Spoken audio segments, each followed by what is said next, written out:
நாய் வால். ஆற்றில் வெள்ளம் கரை புரண்டு ஓடுகிறது. இக்கரையில் 2 பேர் நின்று கொண்டிருக்கிறார்கள். ஓடம் இல்லை. எப்படி அக்கரைக்கு போவது? இந்த நேரத்தில் ஒரு காளை மாடு அங்கே வந்தது. அதுவும் அக்கரைக்கு போக வேண்டும். ஆனாலும் அதற்கு ஓடம் எதுவும் தேவைப்படவில்லை. அப்படியே ஆற்றில் பாய்ந்தது.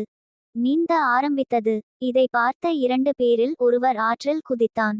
அந்த காளை மாட்டின் வாலை கெட்டியாக பிடித்து கொண்டான்.